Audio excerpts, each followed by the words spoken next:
of course, there wasn't much else to do except write. And I could, fortunately, I could still do that. Willie Nelson, the fellow who turned country music upside down and always played by his tune, kept silent until this moment. Now, at 91, the rough and tumble country legend is opening up, giving a nod to what his fans have suspected for ages. Was it about some song he lost track of long ago? Was it a secret tucked away in his Nashville days, or something nobody would even guess? One thing is for sure, Willie is done keeping it close. Does the real story beat the wild guesses people made? We invite you to take a tour with us as we are about to see the rumors this legend confirmed. Please welcome Texas voter Willie Nelson. Willie Nelson is not just a legend who sings country songs. He's a walking, breathing tale who changed the whole style with his unique voice, words that hit like poetry, and wild streak that wouldn't quit.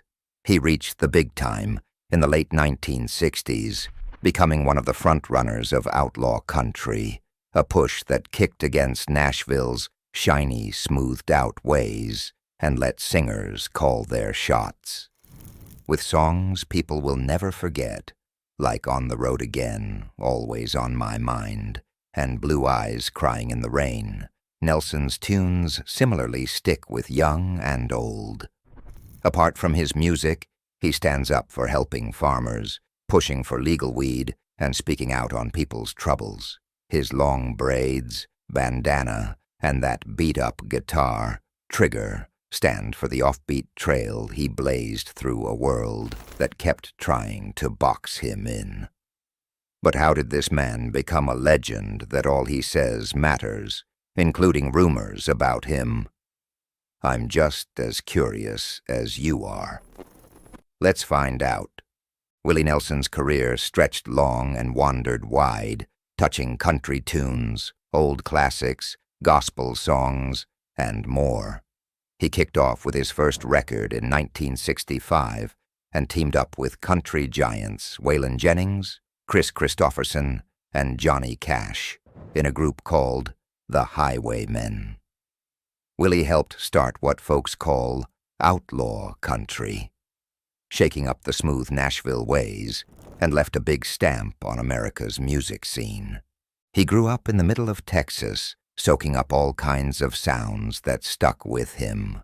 This was not just the big names from the Grand Ole Opry, but local stuff too, like Ernest Tubbs' rough honky-tonk, Bob Wills's lively western swing, and even the bouncy polka bands he played with as a kid, thanks to the German folks around.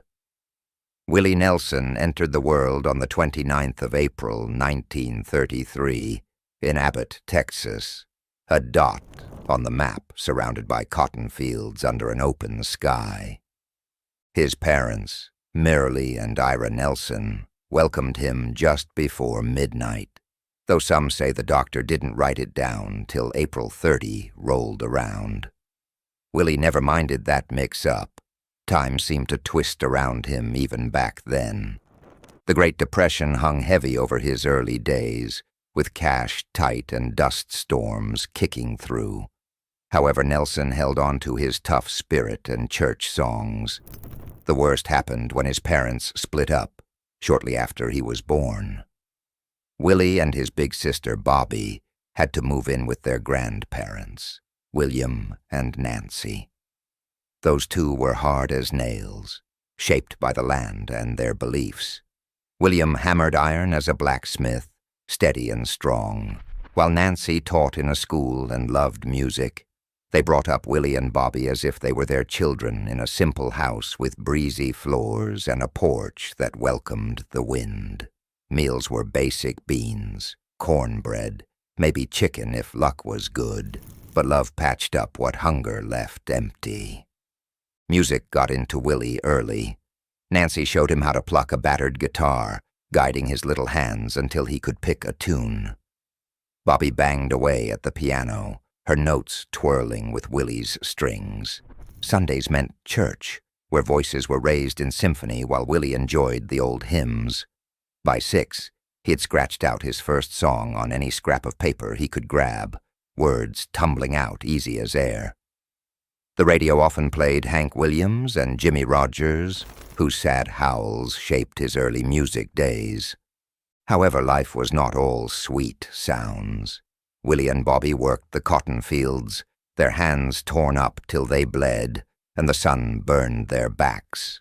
Even skinny little Willie could not dodge it. Abbott was a close place. People swapped tales over fences, and kids played in the dirt. Willie got into mischief by sneaking away to fish in the creek or run after rabbits. His grandfather, William, died when he was still a little guy, making the house quieter and the work heavier. Nancy kept them steady, strong like a rock they could lean on. Willie's guitar became his closest buddy, letting him say stuff when words would not do.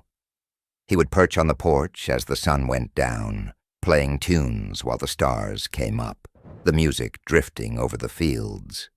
By the time he was a teenager, he was strumming at local clubs, where people danced and the air smelled of sweat and whiskey. His voice had a rough edge even then, cutting right through the racket. He played sports, raced fast on the track, hit balls in baseball, and was not scared to tussle. But music pulled him more. High school was characterized by music and cotton picking, and he finished at Abbott High in 1950. The big world was calling, but Willie held on to Abbott. At 17, he was set to head off with his guitar slung over his shoulder. That's where his young days kicked off, caught between being a boy and stepping into whatever came next. As the cotton fields faded away, the songs he jotted down and the things Nancy taught him in the kitchen stayed near. He didn't see it yet, but those roots would carry him far out of Texas, beyond the honky-tonks, into a life nobody could have guessed for that skinny kid from Abbott. Maybe I didn't treat you. In 1950, after finishing high school, Willie Nelson signed up for the United States Air Force during the Korean War, dreaming of flying jets. He started basic training at Lackland Air Force Base in San Antonio, Texas. However, they soon realized Willie was not meant to steer planes, so they moved him around. He went to Shepherd Air Force Base in Wichita Falls, Texas, then to Scott Air Force Base in Illinois for more training. Even though he worked hard, his time in the military did not last long because of back trouble, which had been a problem for him since he was a kid. After about 9 months, they let him go with a medical discharge, and he returned to regular life. Once home, Willie tried all sorts of jobs, like spinning records as a disc jockey and playing music, before landing on writing songs and stepping into country music. His short stretch in the Air Force doesn't get much talk, but it's part of the road he took to becoming a country music big shot. Willie Nelson's life in music shows how much he has shaped things and how he can switch up styles. For over 60 years, he has not just changed country music, but jumped into all kinds of sounds, leaving a mark with his distinctive voice, clever songwriting, and free spirit. He is good at rolling with changes and trying new things. In the 1960s, he made a name in Nashville writing hits like Crazy for Patsy Cline and Nightlife for Ray Price. Even with that luck, he wanted more room to do his own thing, so he packed up for Texas in the early 1970s. That move changed everything. It let him mix old-school country with jazz, blues, and folk, kicking off the outlaw country wave. His 1975 record, Red-Headed Stranger, is considered a masterpiece. Around that time, he released Blue Eyes Crying in the Rain, which won him his first Grammy for Best Male Country Vocal Performance in 1975. Through the 1980s and on, Willie kept playing with different kinds of music. He teamed up with all sorts of folks, like Johnny Cash, Waylon Jennings, and Chris Christopherson in the Highwaymen, a crew that lived the outlaw country life, making records and hitting the road to big cheers and good reviews. Willie picked up a pile of awards for his music.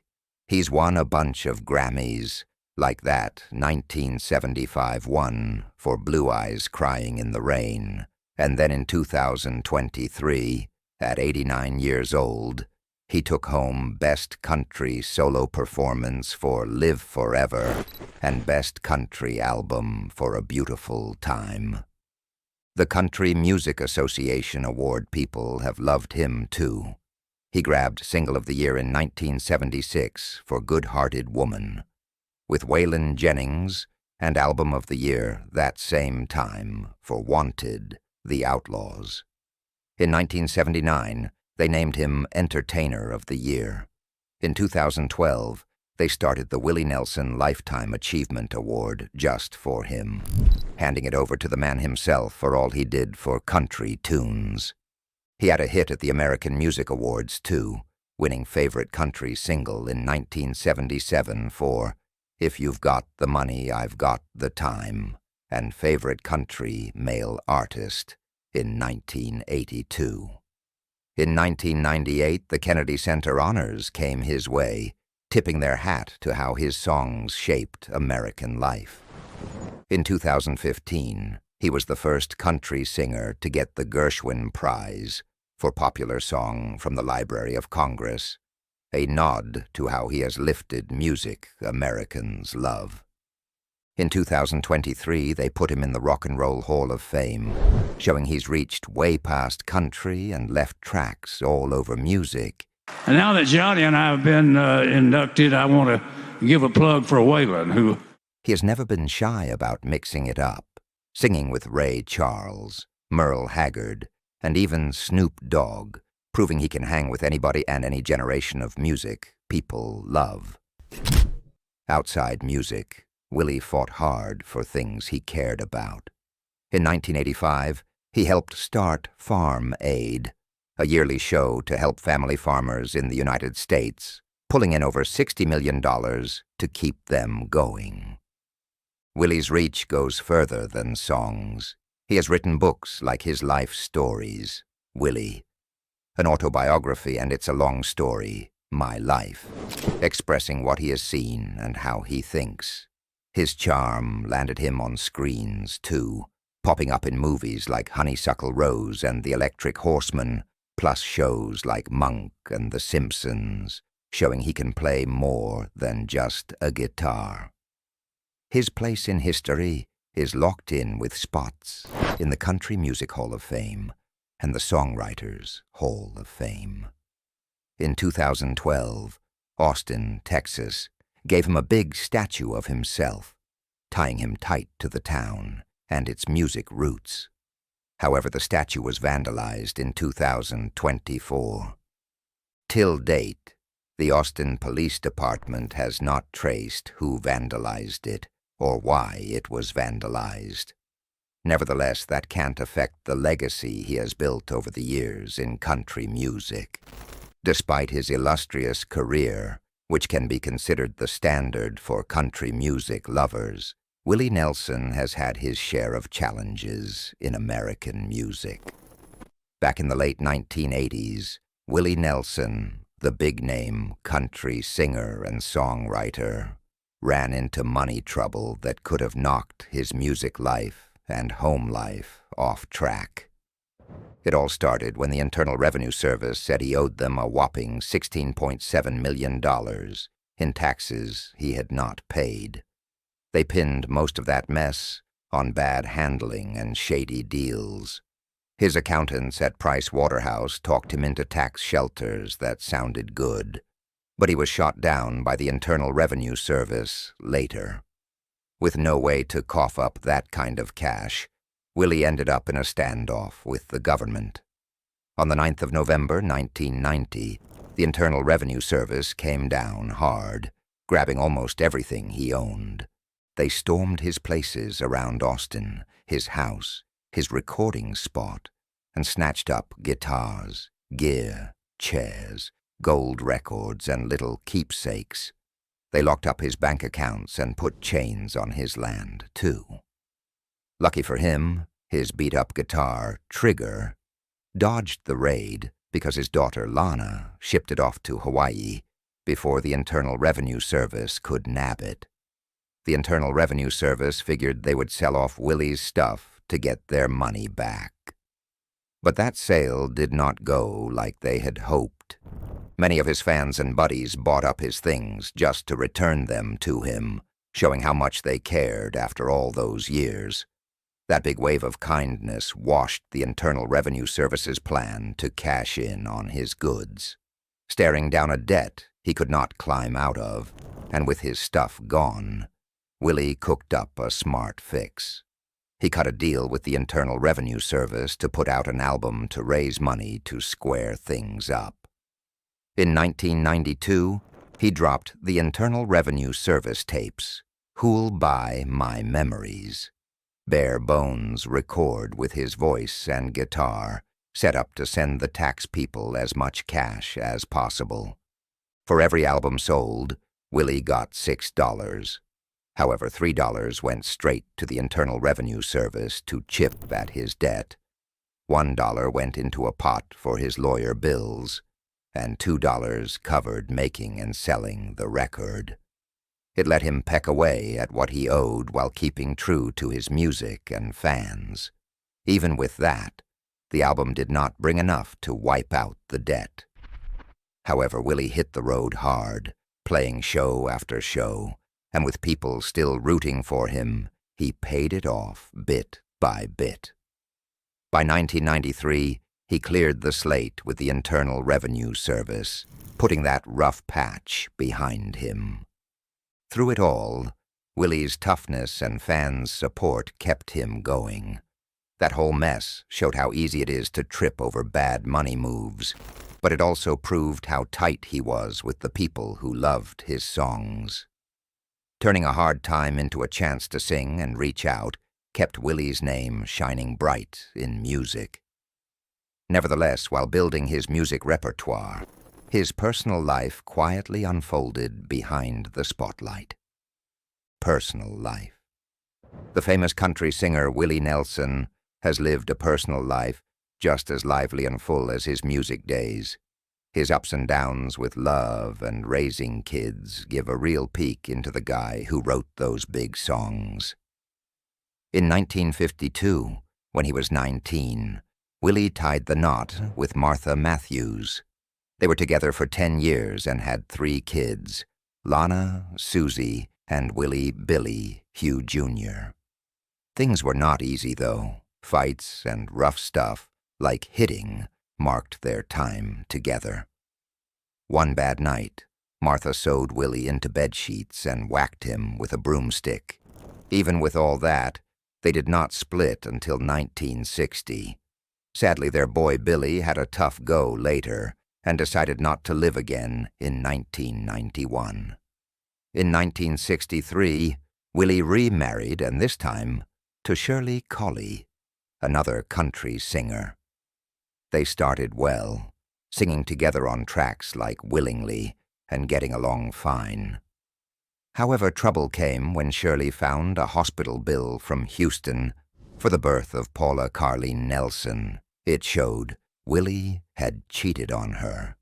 That was it for them, and they called it quits in 1971. Right after, Willie wed Connie Köpke. They had already had Paula in 1969, while he was still with Shirley.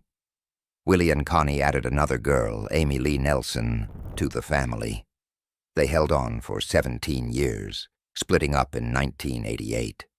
In 1991, Willie settled down with Annie D'Angelo, a makeup lady he met in 1986 on a movie set. They have been together ever since, over 30 years now. which happens to be his longest relationship. They have 2 boys, Lucas Autry and Jacob Micah. Lucas took after his dad, heading up Willie Nelson and Promise of the Real, while Micah's gone his own way in music and art as Particle Kid. In 2012, Willie learned he had a daughter, Renee, with his pal, Mary Haney. Born on the 22nd of January, 1953, Renee got to know Willie later on, and they had a good tie until she passed on in 2017. In 2025, Willie and Annie still stick close in life and work. They've teamed up on stuff like Willie and Annie Nelson's Cannabis Cookbook, mixing their love for cooking and weed. Willie's love life and kids have shaped him big time, coloring his songs and his road. Even with hard times and losing people, his steady run with Annie and his ties to his kids keep holding strong in his world. Still concerning his personal life, do you know he is not the only musician in his family? Though his sister did not achieve fame like he did, a lot came to light about her when she passed away. Bobby Nelson, Willie Nelson's big sister and the piano player in his band for years, passed away in March 2022. Willie Nelson's sister Bobby Nelson died on Thursday morning, March 10th. She was 91. The Nelson family expressed to the public that she went peacefully and surrounded by family. Their full words were, "Her elegance, grace, beauty, and talent made this world a better place. She was the first one in Willie's band, playing piano and singing. Our hearts are busted up, and we'll miss her something fierce. But we're mighty glad she was part of our lives. Please think of her family, and let them have some quiet time right now." Bobby grew up with Willie under their grandparents' roof in Abbott, Texas. She picked up the piano young and started a band with Willie and her husband, Bud Fletcher. The 3 of them played in rough Texas honky-tonks until Bud lost his life in a car accident.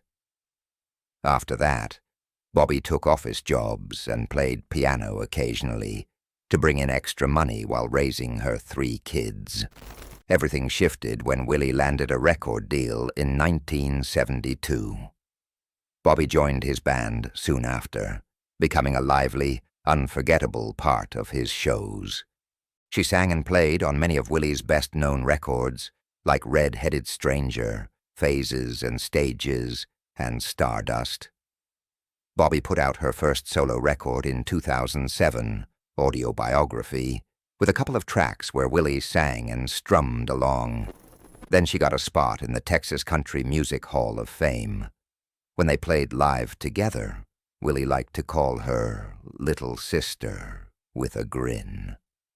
They stayed tight and wrote a book called Me and Sister Bobby, True Tales of the Family Band in 2020. The 2021 record, The Willie Nelson Family, came from Willie, Bobby, his boys Lucas and Micah, and his girls Paula and Amy, working together.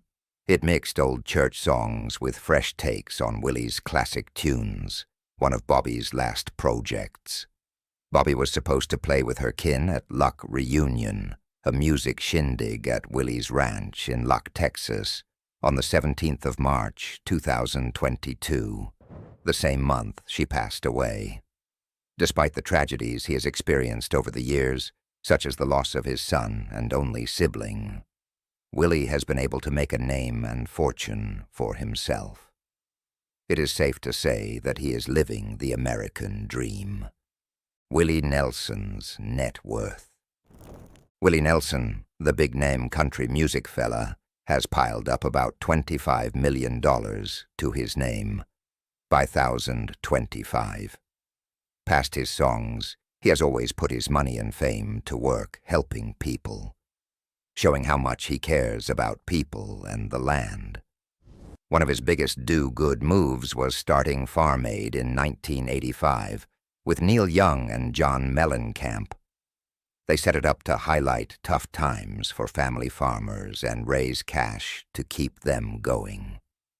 Since its launch, Farm Aid has raised close to $80 million, pushing for a challenging, lasting way of farming run by families, according to farmaid.org. The show raises money yearly and tells people why family farms matter so much in the United States. For all his work with Farm Aid and trying to make the world calmer, the Nobility Project gave him the Feed the Peace Award in 2010. Even the National Agricultural Hall of Fame took him in, tipping their hats to how he has helped farmers with all kinds of money-raising gigs. Willie's helping hand stretches further than farms. He has pulled in millions for people hit by disasters, families hurt by the September 2011 attack, and soldiers who have served. He is all in for green causes and animals, backing groups like the Animal Welfare Institute.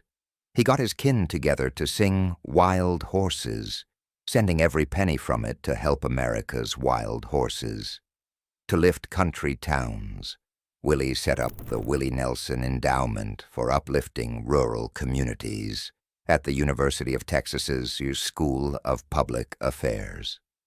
It supports studies and projects tackling hard times in rural spots, ensuring they get the care and support they need to keep going strong.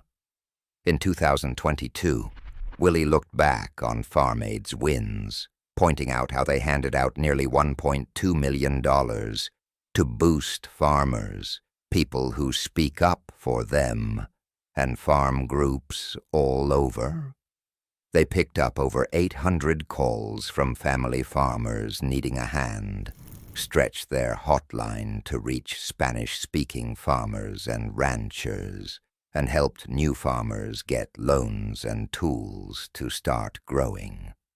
With all this, Willie Nelson shows how money and a loud voice can lift causes that do right by folks. His big heart for giving leaves a mark, proving how sticking to it and pitching in can change things for people and places that need it badly. Willie Nelson has a soft spot for Mercedes-Benz cars. People have written plenty about it. He has mentioned the brand more than once, saying how much he likes how they're put together and how they run. When it comes to places he calls home, Nelson's main spot is the Luck Ranch out in Spicewood, Texas. This big stretch of land covers around 700 acres and doubles as his house and a working ranch. It's been a huge piece of his world, showing how tightly he is tied to Texas dirt and his love for horses and country life.